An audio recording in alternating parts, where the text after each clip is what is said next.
subscribe now and press the bell icon. Never miss an update.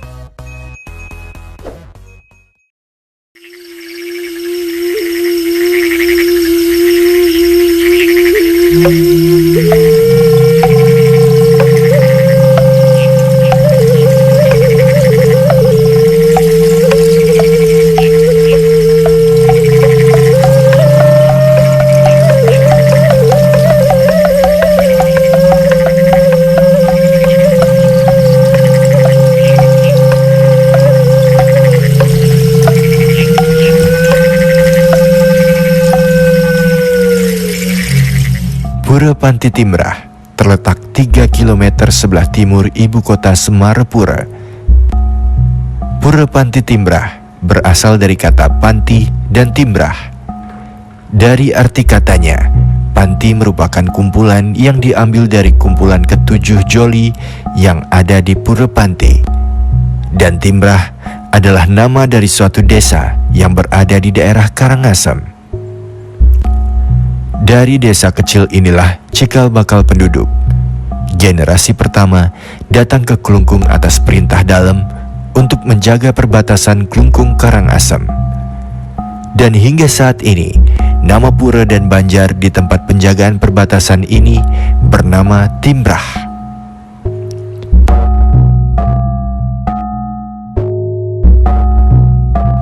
Meskipun demikian, warga Banjar Timbrah tidak mutlak ngemong pura, melainkan Pura Panti Timbrah ini khusus diemong oleh warga Pasek Bendesa.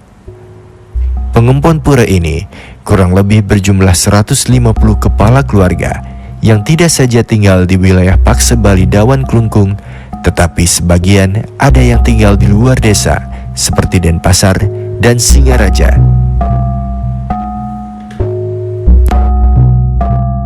Sejarah di mana kami bertitik tolak dari nama pura tersebut, di mana disebut Pura Panti Timbrah, itu pura adalah tempat untuk memuja Ida Sang Yang Widewasa atau Tuhan Yang Maha Esa, atau mungkin leluhur-leluhur yang sudah berubah status. Ya.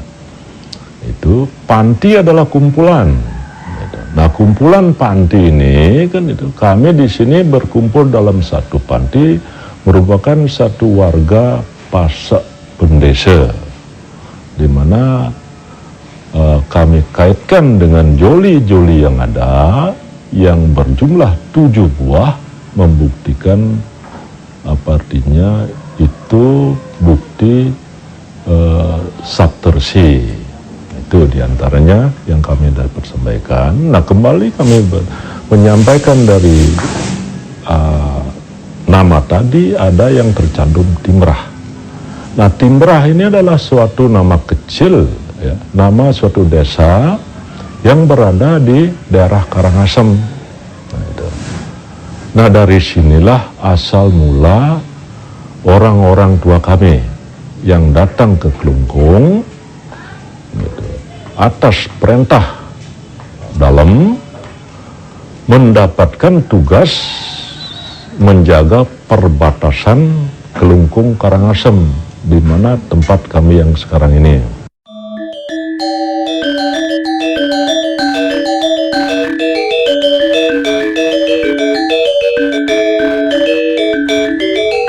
Seperti pura-pura pada umumnya, areal Pura Panti Timbrah ini juga dibagi menjadi Nista Mandala, Madya Mandala, dan Utama Mandala. Pada bagian-bagian tersebut, ada bangunan-bangunan yang syarat akan makna.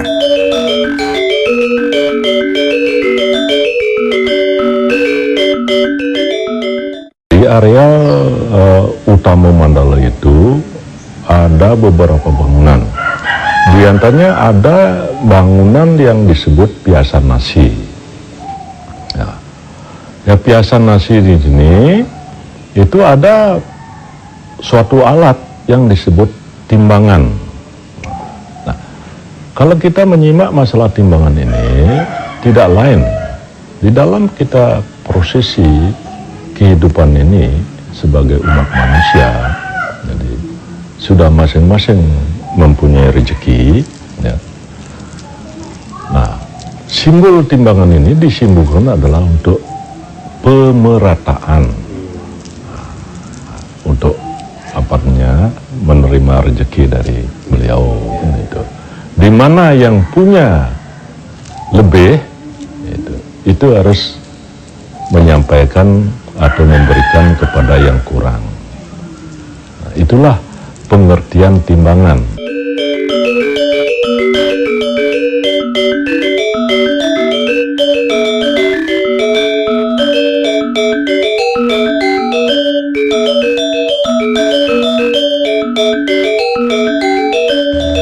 Ada yang di areal di Niste Mandale, atau istilahnya di Sabosisi, ada yang disebut bangunan yang diberikan nama oleh orang-orang kami, itu sebuah bangunan yang disebut Balai Buner. Tapi kenyataan, ya, dari segi fisik, kalau kita lihat bangunan itu bentuknya tidak bundar, malah sebaliknya segi empat bangunan itu. Bundar itu berarti bulat, ya. Kalau kita ibaratkan Buana Agung, ya, itu adalah suatu bumi. Nah, itu. Kalau kita alihkan ke Buana Alit, ke diri kita, itu adalah suatu janin, ya, di dalam kandungan seorang ibu. Nah, disinilah kita membuktikan bahwa kehidupan manusia di alam ini tidak ada ujung, tidak ada tepi. Sudah di Jawa Tengah atau di Madia Utama itu disiapkan yang disebut balai lantang. Nah, sekarang kenyataannya bukan lantang balai itu, ya, sederhana saja. Nah, itu apa sebab disebut balai lantang? Itu sudah balai, ya, bale, ya, lantang panjang. Ya, nah, dari sinilah kita sebagai warna punya pemikiran panjang, pemikiran ke depan untuk melakukan persiapan upacara. Nah, terus di Jawa Tengah ini, di samping ada bangunan Balai Lantang itu ada yang disebut Balai Alit. Ya. Nah, Balai Alit ini adalah balai, ya, balai tempat yang kecil, ya. Itu adalah merupakan poros, itu titik awal, titik tengah dari areal pura kini. Nah, kalau kita kembalikan ke Buana Alit adalah hati nurani. Nah, di samping Balai Alit ini, itu mungkin kalau di tempat-tempat lain, ya, sampai saat ini kami belum pernah menemukan ada suatu pura lagi. Di dalam areal pura yang besar ada pura kecil lagi. Gitu.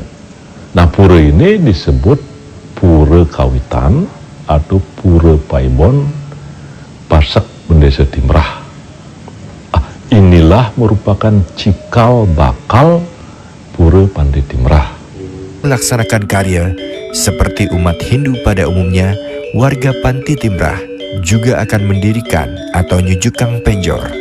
Penjor yang ada di Panti Timrah ini pada dasarnya sama dengan penjor-penjor di tempat lain. Hanya saja ada tambahan bentuk burung-burung pada setiap penjor. Penjor mungkin yang berbeda dengan penjor-penjor lain atau di pura-pura lain maupun di Kayangan Jagat itu. Nah, di mana penjor yang ada di pura kami serangkaian dengan berjalannya upacara, ya, dari segi bentuk mungkin sama, tidak ada perbedaan, tapi kelebihannya di penjor kami ini ada dicantumkan burung. Nah, setelah kami hamati, nah, kembali kami sampaikan di sini karena secara tertulis memang kami belum temukan. Penjor adalah merupakan simbol gunung. Nah, sedangkan sampian itu adalah simbol laut. Di mana antara sampian dengan gunung ini tidak bisa dipisahkan, ya.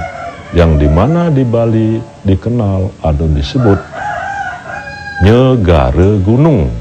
Apabila ini sampai terputus, ya, di sini akan timbul malapetaka. Di antaranya banyak terjadi musibah longsor atau hal-hal musibah lain yang menimpa Bona Agung ini. Nah, sekarang kembali kami sampaikan masalah penjor, kan gitu. Di sini ada istilah seperti di Bali yang disebut pepatah, ya, atau sesengak penjor yang disebut yang lurus ditanam, yang bengkok dihiasi. Nah, sekarang kami hubungkan dengan hiasan-hiasan yang ada di penjor, yang makanya kami sampaikan tadi penjor itu adalah merupakan simbol gunung. Ternyata di penjor itu berisi pala bungkah, pala gantung, pala wija di antaranya, termasuk sato. Sato ini atau beburon itu diambil dari sekian beburon, itu adalah burung. Apa sebab burung? Nah, kami sampaikan lagi mengenai burung. Burung itu sama dengan manuk. Manuk ini sama dengan manu asalnya. Manu itu adalah kayun, pemikiran. Nah, sekarang kalau kita hubungkan dengan falsafah penjor yang lurus ditanam, yang bengkok dihiasi, inilah membuktikan diberikan petunjuk kita oleh orang-orang tua kita bahwa marilah kita pertahankan hati, jiwa, pemikiran yang bersih. Nah, itulah ditanam simbolnya. Untuk apa? Adalah untuk menguatkan apa yang kita mau untuk ke depan. Dalam kalender Bali, setiap 210 hari atau 6 bulan sekali, tepatnya Saniscara Klion Wuku Kuningan, diperingati sebagai Hari Raya Kuningan.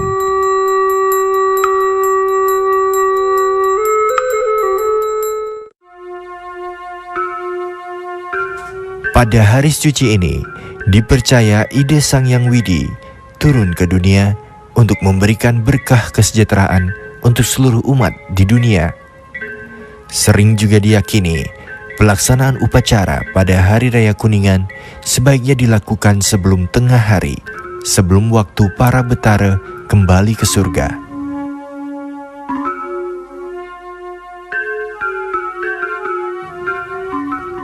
Tidak seperti perayaan Kuningan di pura-pura pada umumnya, ada keunikan yang selalu dilakukan di Pura Panti Timrah, Desa Paksa Bali, Kecamatan Dawan, Klungkung.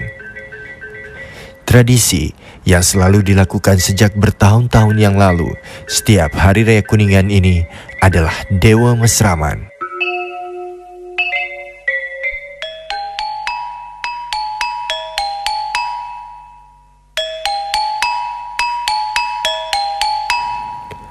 Setelah pura selesai dihias dengan penjor-penjor, ada tahapan-tahapan lagi yang dilakukan sebelum puncak odalan atau upacara puncak dilaksanakan.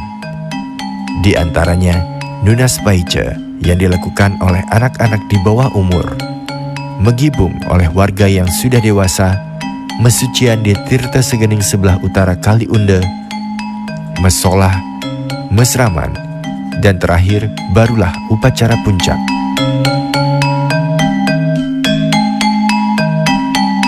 Yang disebut Nunas Paice itu tempatnya sudah baku ditentukan di depan pemedal. Itu. Nah, inilah yang dilakukan oleh anak-anak. Nah, sekarang setelah kami amati pelaksanaan yang diwariskan oleh orang-orang tua kami, itu tidak salah adalah merupakan pembinaan generasi dini. Karena di sana di dalam pelaksanaan Nunas Paice itu tidak ada perbedaan anak orang kaya dengan anak orang miskin, ya, anak si kelor atau anak si dadag. Jadi mereka menghadapi santapan yang sama, apa yang bisa disuguhkan oleh krama. Dalam Nunas Paica ini, tidak ada satupun anak yang dibeda-bedakan status sosialnya, baik anak dari keluarga mampu ataupun tidak mampu bergabung menjadi satu untuk menerima anugerah berupa makanan. Anak-anak dengan lahap menyantap hidangan yang disajikan di depan pemedal pura.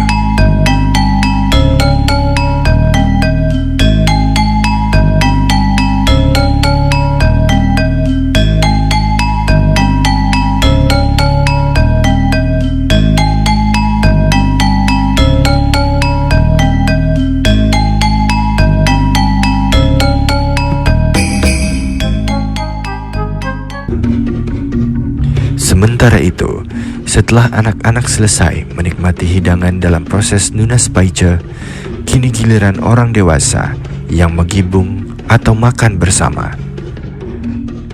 Dalam proses menggibung ini pun syarat akan makna, dan yang mengikuti pun tidak dibatasi usianya, selain usia anak-anak yang tadi telah menghabiskan makanan dalam proses Nunas Paica.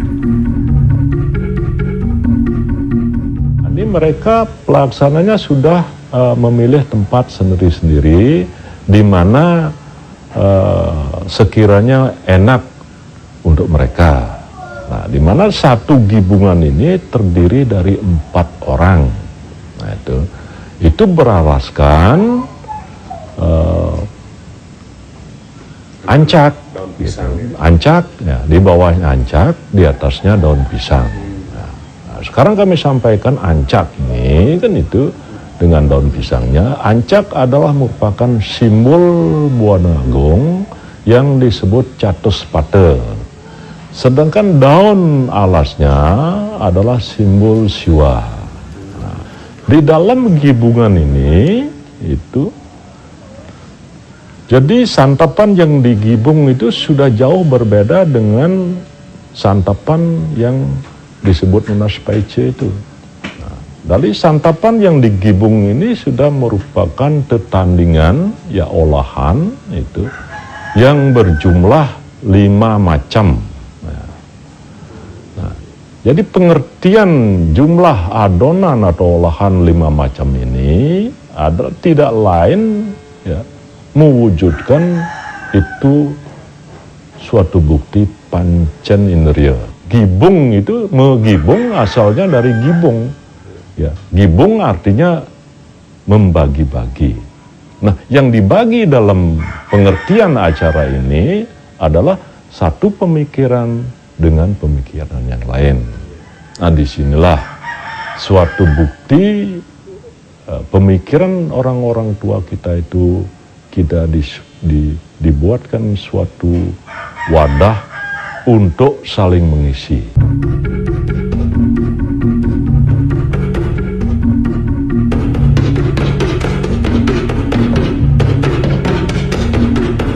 Setelah semua mengisi perut masing-masing, prosesi kembali berlanjut. Ketujuh joli bersiap untuk disucikan.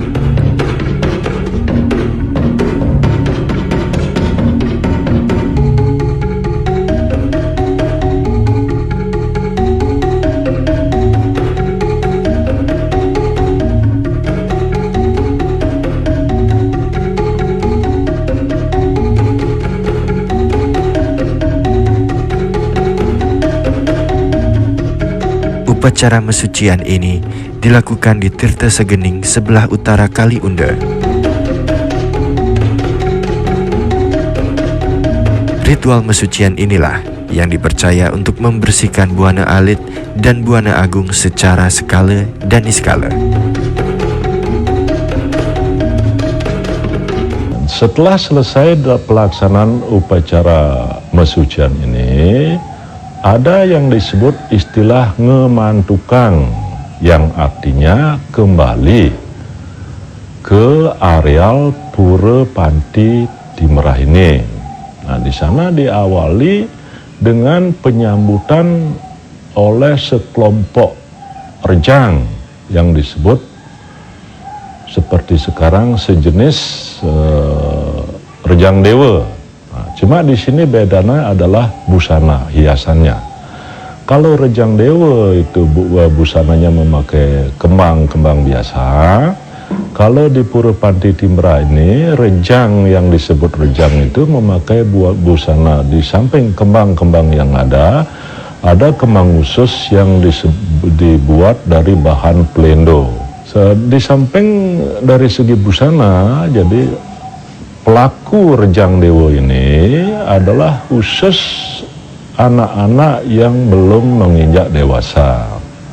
Nah, inilah yang menyambut kedatangan para dewa, langsung penyusunya yang habis mensucian itu.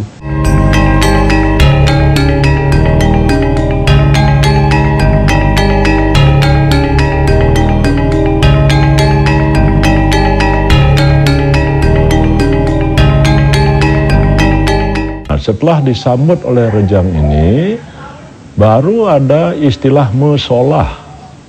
Yang disebut mesolah ini adalah satu usungan, satu joli, itu cuma boleh diusung 2 orang. Nah, di sini untuk membuktikan, jadi kami hamati dalam pelaksanaan mesolah ini adalah menunjukkan suatu sikap kebersamaan. Nah, setelah diadakan mesolah, di depan padu raksa itu sesusunan semua keaturan pemendak ya, dengan upacara seguan agung ditambah penyambleh dan selengkapnya. Nah, setelah itu barulah semua usungan masuk ke areal Jabat Tengah yang disebut Madya Mandala. Nah, disinilah terjadilah prosesi. Prosesi pertama dilakukan perputaran 3 kali berturut-turut ke arah kanan yang disebut Mepura Daksina.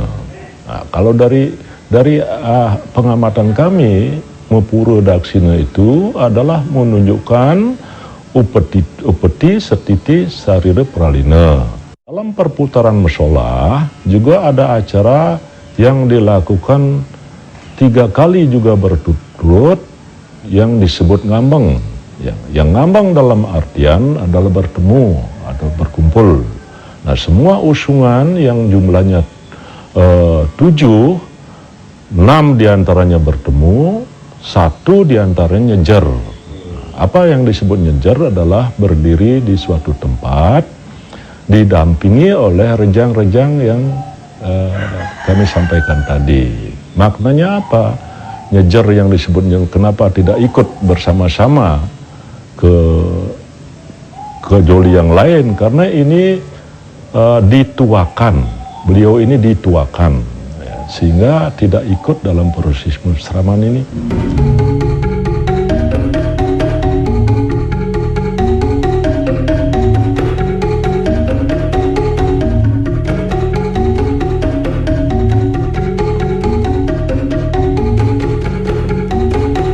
Suasana magis terasa jelas saat ritual Dewa Mesraman ini mulai digelar. Sang penyusun mulai kerabat, tak sadar akan apa yang mereka lakukan.